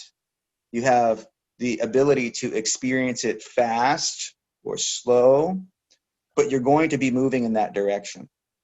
And no matter who I look at, who I see, what I see myself, it seems to be that same kind of scenario where everybody has this kind of soul path that they're on, this way of existing that they're in. And as long as they're in that bandwidth, everything seems to be okay. When they start to go outside the bandwidth, something pushes them back in eventually. So free will, yes. And it's also an illusion in that everything is being orchestrated and pulled and pushed and placed so that all these things happen. So yes, you have free will. You have the free will to choose your thoughts, to accept these other things, to accept your presence, to deny your presence, to close yourself off from Creator, to really fight against life, or to open yourself up and accept all that is and all that is being offered to you. But the more you align yourself with that greater thing, the more you see that there is a plan that's being orchestrated for you. And there's a plan that you set in place before you even came. So you have free will. And the paradox is that it's also an illusion because everything's already been set up. And it's all these other things in between that makes it difficult, that we try to fight for our free will. The ego tries to fight for its free will and think it's not going to exist anymore when it has that larger connection. And that's part of that fear that people have, is losing themselves and losing that free will, losing that freedom. What does that mean about me if I don't have that? And that's, I think, one of the biggest fears that souls have. And I had that fear along this path of my spiritual journey as well. Part of me like freaked out one time. I was reading these Sylvia Brown books. And one of the book I read, it talked about like the soul completing its journey and merging back into source. And there was this primal fear that came up in me, and all of me freaked out. It's like I was shocked. I didn't know where it was coming from, but it was a primal fear. And in that moment, I had this guide come around me, and I felt this blanket of calm. And immediately everything calmed down, and I heard this ringing in my ears, and this voice came, and it said, everything's going to be okay. And then I immediately knew what was being said. It was much more on an energetic level, that I had nothing to fear, nothing to worry about, and that there is no losing myself in this process. That's the biggest illusion, right? Because part of our growth is jumping into that void, right? And losing ourselves. You know, that was something that I had battled for a very long time. Jumping into that void, because it's nebulous. And when you have that degree of nebulousness, where are you in that, right? But the reality is, it takes great courage to do that. And when you do that, all your gifts are there. Yeah. And we were much more connected and interconnected than the human mind usually allows us to see. And it's only when we release all those programmings and layers and things that we think makes ourselves up that we're able to see the larger connection of things. So by me losing that fear of that and starting to dive into my greater awareness, I started to see bit by bit as I was being instructed through channelings that I was receiving, through my meditations, through dreams they were teaching me. And I saw the big orchestrated thing of the universe on how it splits off from itself and it creates all these different consciousnesses. And in that, we orchestrate ourselves through our own splitting of ourselves, so that larger self. And so this thing that we're experiencing is just a small piece of the game. And it's through the separation that we're allowed to have this experience. And it can only be that but it's still the illusion of that. Mm. And what people don't realize is you're not losing everything. You're not losing anything No. by letting go of those things and shedding that ego part of yourself that really fears that loss of identity, because the things that you gain are unfathomable. You can't even put words to the experiences and the things that you gain when you get to the other side of that, when you get to the embodiment that your soul is really calling you forward into. Yeah, absolutely. Absolutely. So can I actually touch on that the free will thing? That's a whole different thing than the choice thing to me. But it was like said, Brandon, the way you broke that down, man, thank you. Like literally perfect. But this is what I would offer for the illusionary part of this. So we are all in agreement, like how you just talked about, Brandon, with consciousness being these splinters, and we all here recognize that we have our higher selves, and that probably goes up to even higher and so on. Yeah, can I agree with that? So this is where, when you're talking about this bandwidth that each of us get, right? Well, this is how I perceive this now. If I have a higher self, whatever this higher consciousness is, that is still me. Even if this is a more refined, definitive, descriptive, tighter niche version of that, this other higher self, that's still me. So if that's creating the illusionary version of my path, that's still a choice that I have at a higher realm. So it still is a choice from all the way of my highest self that I'm not fully aware of. And this is why it's so easy for me to surrender to so many things, that I don't have to have this. My higher self, whether I'm in control or not, I still am. I just don't have to understand it. So within this, all the choices I have are going to be the correct one, but everything I've been given to myself from a higher self is giving me the filter prepared for this next obstacle to make the choice of what I want. After that, it's a matter of how am I returning to source with this experience, how many other branches have I created along the way? And then for what you experienced in this dream time, like, again, if we have all these bandwidths and the multiverse is a real thing, all these things are all happening. So when you're sleeping and you're dreaming, you're having this like very vivid deja vu. This is just a version of your consciousness perceiving this reality in another space-time. And if the choices you make lead up to that, you re-experience it all over again in exact detail. So this is, again, from that choice, that other version probably happens somewhere else too. There's another place where, Zissis, you got my hat on right now. It looks great on you. But where we're at right now, these are the choices that led us to this version of translation, but it still is from the higher self that did make the decisions to see how we would do it. So like my children are my offspring. I've given them all the tools that I can give them, but there are scenarios where I've put them into it, knowing these are many versions of my consciousness doing their own translation. They're here from my choice, and how they choose to navigate that, that sets the next version of the trajectory of, do we need to go over how to put these Legos together again, or do we got this? So these, again, it's free choice, it's free will, but it's the will still by my higher self that is still in me. And I'm in complete surrender to all of that. And that's when I'm like, oh, well, okay, this is for me because you said so. I don't know which version. So it's still, to me, is still a choice, because whether I'm aware of the choice that was made for me before by myself, by my higher self, it was still me. This is just the micro me versus the macro me. But me and me still want me to succeed. So I'm here with my seeds. Right? I think the micro me or the macro me wants the micro me to succeed, right? I think the embodiment of the macro me is really the whole purpose, right? That's the whole purpose of understanding of the awareness. And I loved what Seth is. This is coming now as a theme for me, where things come and we ascribe, bad, good, some sort of polarity. It's the ability just to relax, just to take that step back and to say, what's real? What's actually real, right? What's inside of me that's projecting this? What wound inside of me needs to be healed, right? Because we create those realities in front of us that require us to have a different version, to have that perspective viewed on. We are our own mirrors, essentially, right? So that ability just to relax and allow it to be is the hardest thing for one to do. Have the awareness, number one, and then when you have the awareness, the ability to surrender to it, right? And then make that choice. What is it that you want to experience, right? We just keep building. just keep going. Yeah.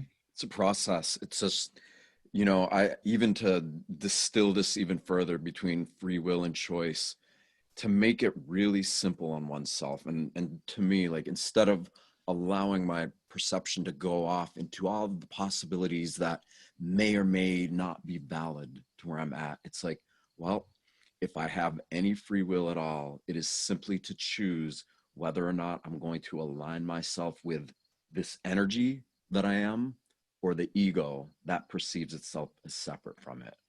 And that one simple choice, made over and over and over and over, suddenly becomes a natural inclination to just identify with the limitless aspect of yourself instead of the limited. And so in that regard, it's just repatterning yourself. It's reconditioning. It's conditioning yourself according to what you truly are, and being grateful for that and loving it. It's simple.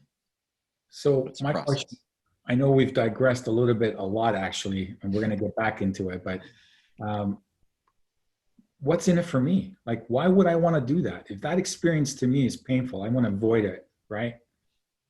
And so how does one begin to convey to men and women that this process is important? It is part of the whole self-realization aspect of it, and integrating with a higher self, as it were, right? How does one make this an enjoyable experience, as opposed to what's been conveyed right now as something that is fraught with pain and all that? You know, I'll just say real quick, like, in my own journey of dealing with years and years of trauma, drama, and karma, and just feeling so stuck in it to the degree where I couldn't feel anything but physical anguish, pain, just hurt. Realizing that I can choose to create feelings within myself for no reason at all, other than I'm choosing to create them, choosing to be happy for no reason.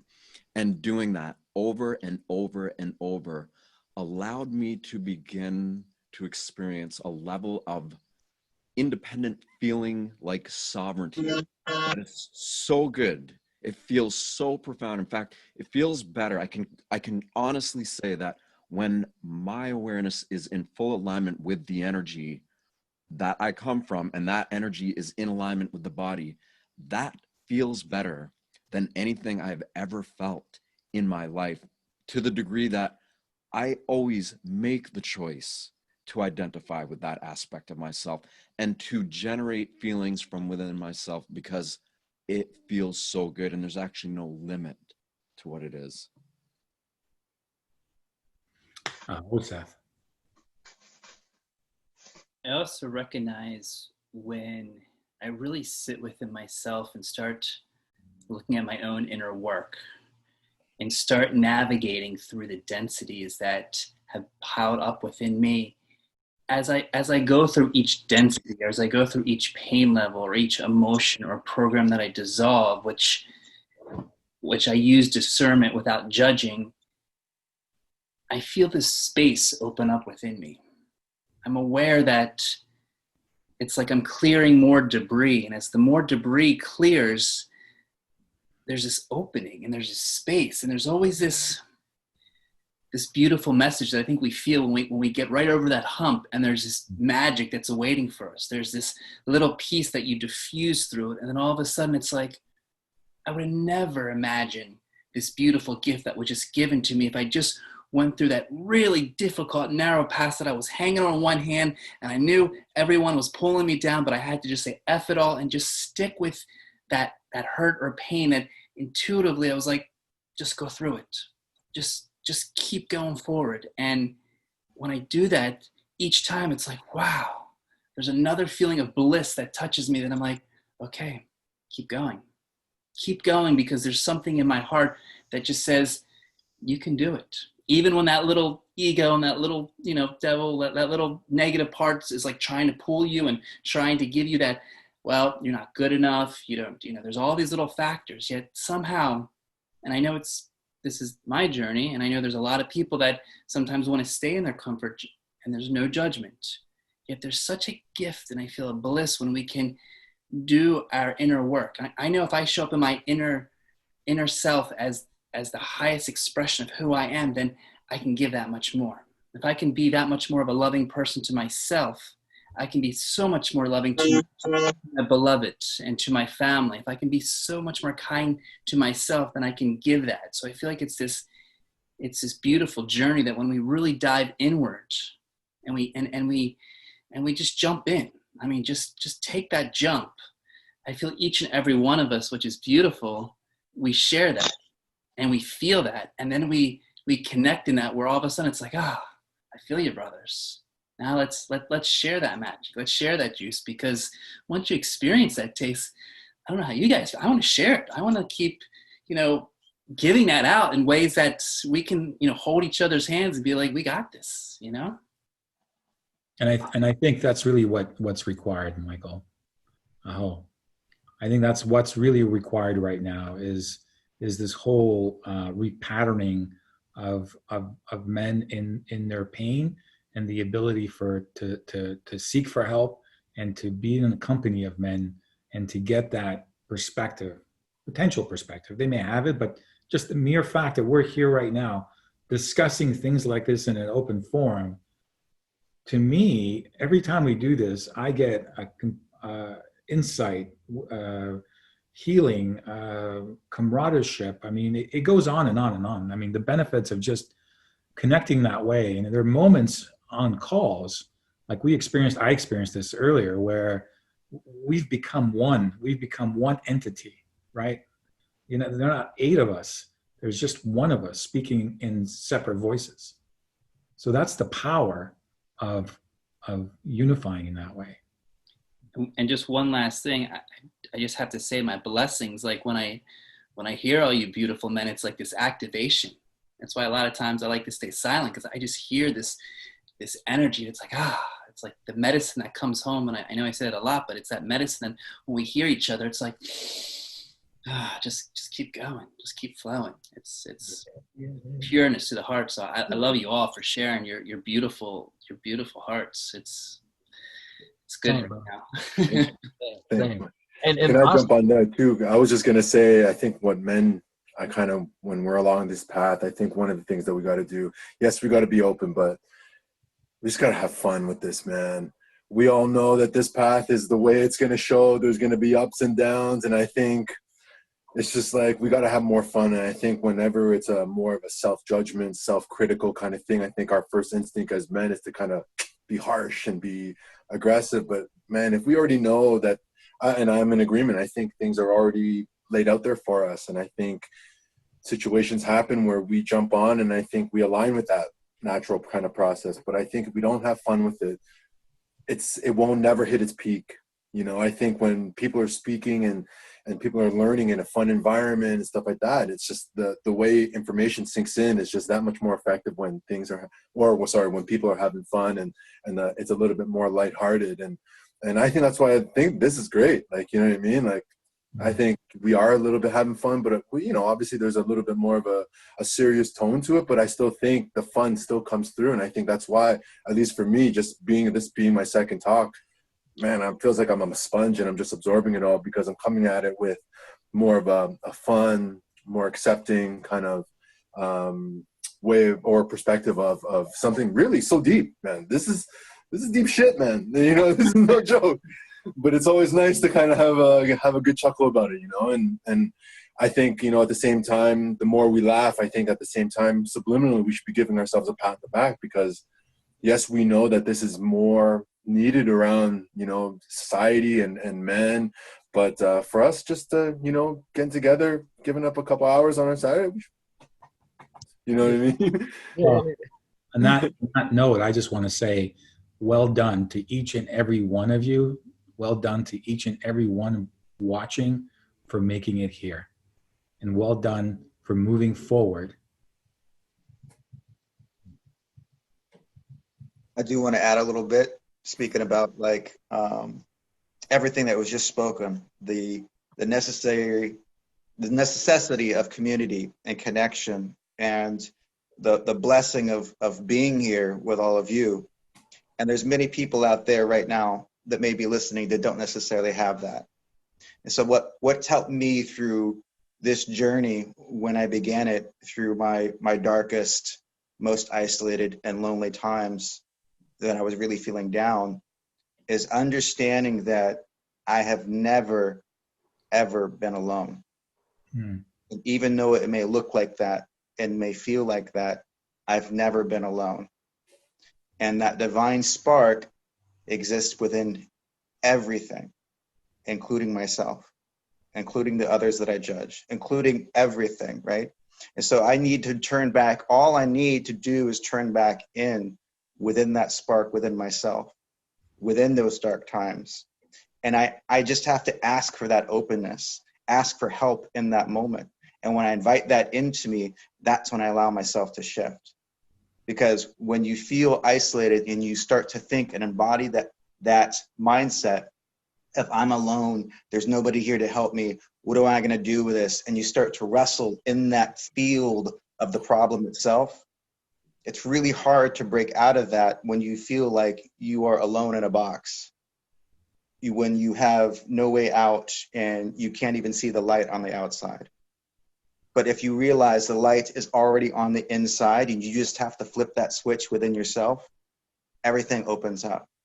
The problem starts to melt away when you allow it to. And sometimes, just like I've spoken to before, you need to take a break from that. So if that means you reach out, you pray, and then you go to sleep, do that. But that break and that frequency and that neurological pathway that's been triggered, once you ask for help and sincerity and openness and honestness, that will shift. You have to be aligned to that for it to happen, for that shift to happen. And that just really it's the asking. But nobody is ever alone. Oh, I heard that.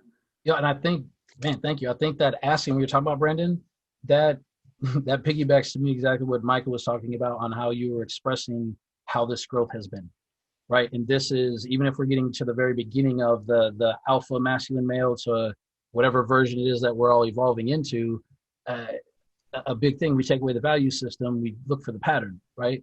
So the old masculine male was the dude that's jocked huge at the gym, right? Go around, hey, I need a spot. Hey, can someone help me with, you see where I'm going with this? Yeah. Physically, we've always used those tools as males, as a alpha masculine of, if it's for my physical prowess, I can ask for help. I can personally put myself through pain on purpose every single day because I can see the physical of my growth. And that's what I want. Now, the new evolved version of it, exactly how you just got done talking, Michael, was being able to express the emotional self, the spiritual self, and acknowledging those exact same tools and routines that we use to beat the body up to make it stronger is the exact same tools that we need to use to make our mental, emotional, and spiritual bodies. The exact same pattern has to go through that, but we forget about that. And what you're talking about, Brandon, is making the choice of acknowledging that that is the scenario, celebrating it, and stepping into that, taking that as the choice of, I'm going to go through this exact same thing I would do to my body. This is great. And that excitement that comes with it becomes the drive the same way it does when you're at the gym. And so now here we're in a group of men to be able to go, James, man, can you help me with this real quick? That's the same thing as me being at 24-hour fitness. Well, hey, can you come spot me? But we've never had that acknowledgement of it's the same thing. And so now that there's us being able to do that support, and I wasn't on the last talk, so, but I can just see how you guys are even smiling right now on the camera with eye connection to me and everybody else. There's been growth from the first time to where we're at right now. Even in the hour or so we've been together, there's been growth in this time. So because we can't physically see it, but we now have the awareness of being so present that we're like, man, a week ago I was like, and being with you guys, seeing the support again, man, this is feeling good. I think, I might have to beat myself a little bit more up tonight. But you know what? Thank you guys, because I'm gonna use this tool and this tool. And like James said, I'm gonna have fun doing it. And that's how we co-create. That's how we learn. It's how we grow. It's how we so this has been so awesome. And thank you guys so much for inviting me. And it's been so impacting for my regular day. And thank you. And then I just have to share real quick, because James, this fun thing is the ultimate Jedi mind trick, right? So I walk around with a lightsaber everywhere I go. Like, I have fun everywhere. And amazing. It's amazing. It's great because I'll have it on my waist and someone will look at it and I'll be like, oh, hey, you want to hold it? And the moment they turn it on, instantly everyone's a kid again. And then all of a sudden now those walls go away and I get to meet the person, right? When you can meet the child of the person, that's when you meet the real version. And so when you're having fun, when you're celebrating, when you're expressing, that's the child, right? And so this is the masculine really is the inner child that's now being elevated to where they're supposed to be. That's now, what it is. Now we just go a little further, Halo. It's what I was saying earlier, the innocence, right? Yeah. Oh man. Yeah. Because that's what children really do represent until there's a point that deviates, but it is the innocence and all of us coming back into that innocence, right? And being connected to that innocence. Love it. Love it. Thank you guys so much. Thank you. Thank you. Oh, brothers, I'm really digging the Star Wars. I might have to go watch a movie. I ran into we can have a separate talk on Star Wars, guys. We're gonna have to do it. We're gonna have to do it. I ran into a stormtrooper yesterday, and it just made me think of the whole thing. You know, Yeah. so I like the synchronicity here.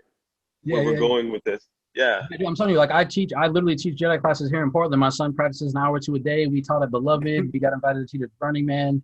But it's not like the Jedi version, like the Star Wars, like old Egyptian Jedi. We still have these because of my frequency company. So all these I'm gonna have to get up with you, man. This is fantastic. It's good. Yeah, brothers, I just want to thank you. I feel like I've taken so much from this seating here. You know, I always say every week we get together and there's like a lot of nourishment. But today specifically, you know, I love everything that's been discussed. And I really think the crux of it is dipping into that, being able to have fun with the whole thing. Yeah. It's like I catch myself in this path trying to grow, trying to force it, being a bit militant with it. But even there, you can still have fun with it. And so I'm going to take that with me into this week and see what I can flip, how I can flip the script even better. Yeah. Aho, and thank you so much, brothers. Thank you. Look, I want to add to with James, what everybody's saying, Azariah, you know, Halo, it is so important. Like this world seems so serious, right? We're so caught up in the seriousness of it, the intensity of it, and we forget to be playful, to have fun. And it's kind of like I was saying before, it's those choosing to create elevated states of being within yourself. Essentially is that you're choosing to be happy for no reason. You're feeling it, you feel great, and you're exercising that so much that it becomes a default state. But I've noticed like lately, I actually just joined a comedy show. I've done it. I'm not a comedian at all, but I got invited to do a comedian show and I've done 2 shows with them. It's awkward, you know, but I'm like, you know what? I'm just going to smile. I'm going to laugh. If I have something to throw in, I'm going to do it. And it's getting funnier, you know, but I'm like, this is it. Like, let's be fun, you know, not childish, child-esque, being innocent, playful. Like, this is it. We're doing it. Congratulations on that, by the way. That's awesome. Thank you. It's fun, really fun. That's great. Brandon, I just want to say I love your metaphor of flip the switch of the divine within. That to me, when you said that, I could feel that light within me. You know, it's so powerful, the energy behind the words, because I do recognize that a lot of times that there's moments we can feel alone, but just that touch of just flipping that switch into the fun, into the Jedi Knight, into all that we said, and most important, into that divinity within. It's like, there's that switch. We can flip it. So thank you, brother. Thank you. Well, I'm not even going to attempt to go back to that list. What I'm going to do now is, this has gone way too deep right now. So what I'm going to do now is attempt to kind of coalesce everything and just go into the paradigm of masculinity, new masculinity. So through the evolving conversations, and please, everyone chime in here, I see presence, right? I see surrender as part of that, right? I see dominion as part of that. What else am I missing? Choice. Choice. Playfulness. I think that's very important. Yeah, playfulness. Absolutely. So you know what I'm feeling? Then celebration of the whole thing. Like just celebrating this whole journey that we're on together. Yeah. And all of what it's presenting to us. Yeah. Well, think about each individual journey, right? I mean, we got here to a certain point, but we never go back and say, wow, great job. Well done. right? Keep going. It's always about, okay, I got to do this next, or being harsh on yourself because you're not here, right? Not being present. So absolutely, Azariah, celebrating is part of that. And it's just, it feels like to me very expansive as you're saying that. Can I add to that just recognition? Because in that celebration, we're acknowledging each other. So I feel that that recognition goes right with celebration. Absolutely. Yeah, acknowledgement. Yeah, I think acknowledgement's the most underused human emotion that we have. I think everyone's life would be so much happier if they got acknowledged 2 more times a day, just twice. It wouldn't really be a lot. Well, I think that this is a systemic issue of being seen and being heard, right? Of who you truly are. Yeah. And that's scary for some people, right? To be truly seen for who you are, because we're behind all these masks. You know, brothers, one thing I've struggled with over the years, maybe this year has been a better year for me with that, is when we speak to acknowledgement. You know, I think so many of us have been through things where we think we're in a safe space and then things sort of get wiped away, which is part of the rebuilding. And so there's a part of me that has journeyed with the fear of being acknowledged, even for my birthday. You know, I was working on my birthday. I didn't do much, but I had like a little lunch with the coworkers here on the Muggle side of things, right? But it was still beautiful to be celebrated, to share a birthday with someone who I've seen. 2 of these guys I've worked with for over 15 years in my industry. One of them was at my first wedding. Another one was at my second wedding, you know? And so it's like these guys have witnessed an aspect of me that no one on, like, say, the Bali side of things have seen. You know, I changed, I went on through my metamorphosis. And so they've seen a lot of my change at a distance and up close because I come back into the field and I work with them. And in coming back, I've like been hesitant to allow myself to be acknowledged. I take the happy birthdays and the kind gestures and I feel it really deeply. You know, this year I allowed myself to feel it and to really receive the compliments and just trust that people saw me and that whatever I've become, whatever I've grown to, whatever has amassed in this time can get wiped away, or maybe it won't, but it doesn't matter because I have this beauty in the now. And so like yesterday, I allowed myself to just celebrate, whether it was surfing. I was getting serious, and I love Buttons, who's like it's an old school surfer who's passed away, but he's my inspiration for surfing, a brother who surfed on the North Shore of Oahu, and he was known for having fun. And so I was like, I'm just going to go out there and have fun, as opposed to saying I need to catch these waves and I'm not paddling enough. And why am I so winded so soon? You know, and I just let it carry me through the entire day, and it was beautiful. But allowing yourself to be acknowledged, I think, is something that we have a hard time with. As we're even told not to acknowledge yourself, but to go to the next thing and get on. And I think acknowledgement is really powerful to allow for that within yourself and be okay with it, no matter how the chips fall. But to say this did occur, and it's good. All right, what's next? You know, at least acknowledge. Yeah. And you know, to me, what you're saying, that's the acknowledgement versus the validation. Right? Yes. Acknowledgement is I see it, great, your moment, I see it, it's there, but it's not really changing how you feel about yourself. You know that you've been seen, and that's great. So if it's fleeting and goes, no big deal.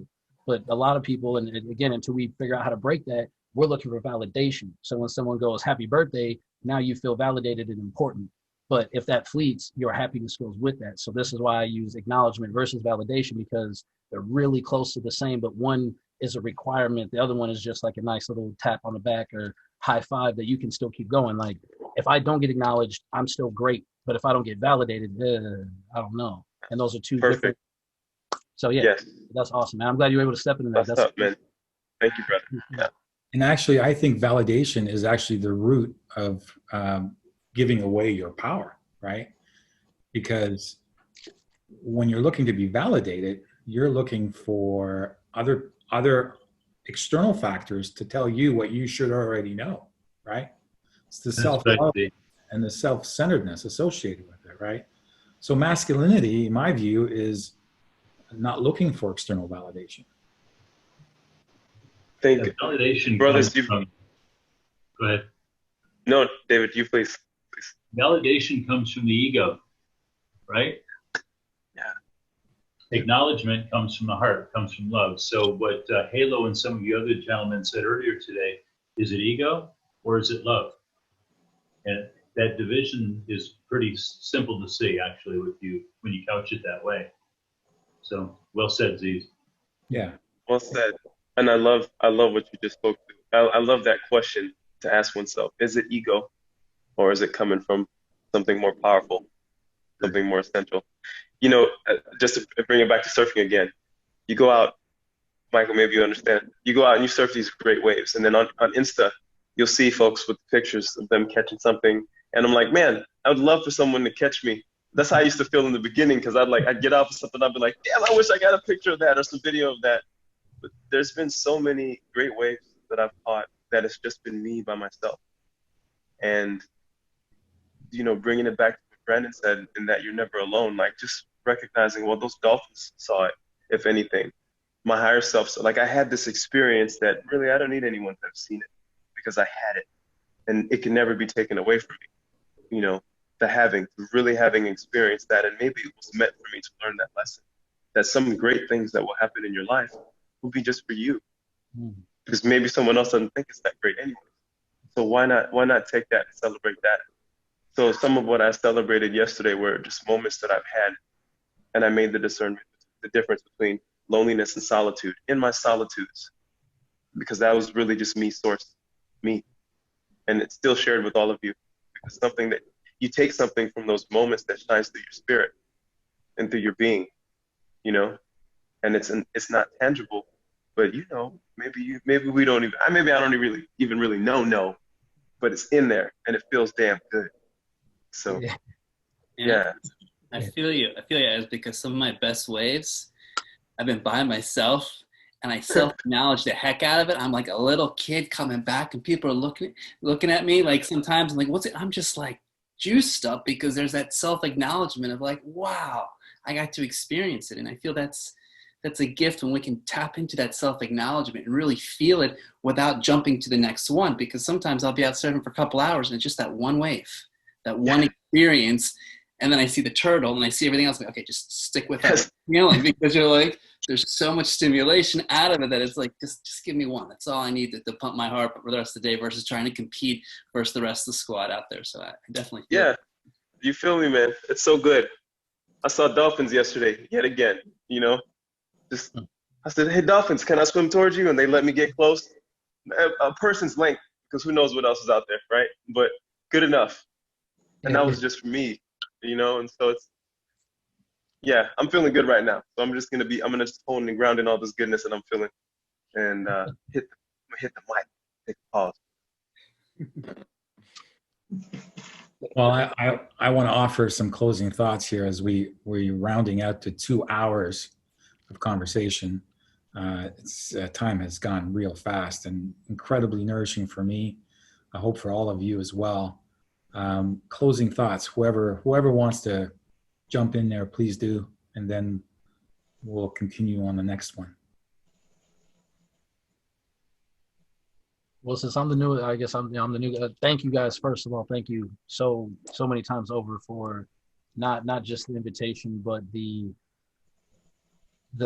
depth and meat of this conversation has been humbling, revealing, and more than anything, motivating to know that there are more individuals that are in these higher vibrational states, and so many of you. I feel like I need a week with each of you alone to pick your brains of so many things that you guys just have such amazing insight and appreciation for each other's everything. So it's really nice to see this. First of all, it's really, really inspiring. As far as closing remarks for the sit today, I think it's very interesting to know that this is a second conversation of what masculinity is, and it seems to be a very evolving and changing list, but the words of how it was previously described to what it's becoming, you can definitely see concrete versus soil, and I really appreciate your guys' ability to bring the soil, and I hope to be a part of it and to see what other things get added into this compost of what we're building. And so thank you guys. Thank you. So Halo, I just want to honor you for bringing your true Jedi nature to this conversation and just being you, man, because, I don't know about the rest of the guys. I think you've cracked this conversation wide open, and challenging ideas and challenging. For me, it's always about getting to the source, getting to the absolute truth through conversation, if that's even possible. And I thank you. Oh man, hey, I can't wait for you guys to have another one. And I have a show as well. I'd love for any of you guys to come and hang out with me on an hour anytime. I got a podcast, and I'd love to have any of you guys on. Thank you. Yeah. So just hold on. After we stop recording, we can exchange all that. Excellent. Anyone else? Thank you guys. As always, it felt great to reconnect. I missed the last one, but this was amazing. So thank you for that. I just want to acknowledge all your beautiful hearts. I can feel your presence. I can feel your sacred masculinity. I can feel so much behind all the words, and it's beautiful. And I want to thank you for making my Sunday, because these moments are what really lift me through the week, through the days, when I can connect with beautiful, divine, sacred males and just feel their energy, feel that Jedi power that's coming through us and can really lift us through all the funny muck that's happening out there. So thank you, gentlemen. Well said. I don't have anything to add other than thank you all. I'm honored to be a part of this. I love you all from the bottom of my heart. This is an extreme pleasure for me. Thank you all very much. David, I personally want to thank you, and I personally can't wait till all of us come to your restaurant and have an amazing time there. I'm really looking forward to that day. You and I both, yeah. You're all invited anytime. It's going to be a class trip. Sooner rather than later. Once the borders open. Hopefully sooner than later. Yeah, amazing 2 hours, love the conversation. Just like everybody else, I'm feeling really charged and hearts wide open, and just blessed to be here, and really appreciate all you guys. Yeah, ditto. I think, this was always great just to share and have fun and, share a common denominator with, really people from around the world. And it's crazy to think that, 2 hours is already done. Like I can probably talk and just hear you guys talk and listen for another 2, but I guess we're gonna have to wait till next time. And just a little known fact, James has all the trivia and all Comic-Con stuff. He is. I'm a grade A nerd. That's why you were excited about talking about Star Wars, huh? That's beautiful. Oh yeah, don't you talk about comics, Star Wars, anything. All right. If you want. Well, let me just. Yeah, sorry, go ahead. I just want to thank everyone here. And what I see here that I really appreciate is there's a lot of knowledge, wisdom, and understanding in this group. And it's conveyed with a lot of humility. And, it's beautiful how we take up space and stand in who we are. Each of us individually, which is really special for me to see. And I feel a lot of reverence. I feel reverence for you, but I feel reverence in the field of how we all communicate with one another in this group. It's not like people battling to show, who's coming with the most wisdom, but we're really putting it into the pot. And it's a really beautiful thing to experience. So I feel really special, to get to taste what's in this pot and to get to take this with me. I take notes. I don't know if you guys know. I got all type of lab books in here. So I'm like, oh, Seth said, oh shit, Halo. Excuse my French. I was like, wow, okay. You guys are really coming with it. And I really appreciate the opportunity to receive. These are the things that I've been looking for, I would say, most of my entire journey. And so I feel like now I'm in that space where, I'm getting to receive as well as hoping to give. And I'm really thankful for it. A lot of gratitude, a lot of aloha here. So thank you. And to the viewers as well, tuning in.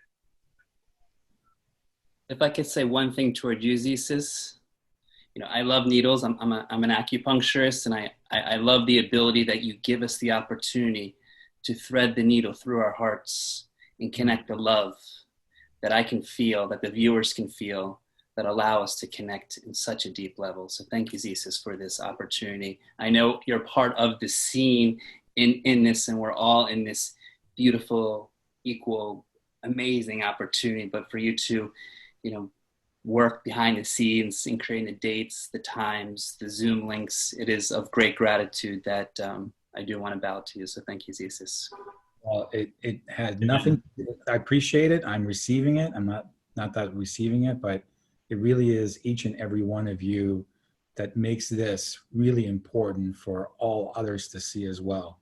And to be part of this sacred masculine table, and to have other men and women view this and have potentially some sort of impact. I mean, you know, all the administrative stuff behind scenes, happy to do it 10 times over.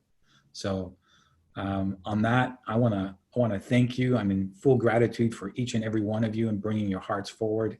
I love each and every one of you, and we'll see each other again next time. Love you all. Thank you guys. Love you guys.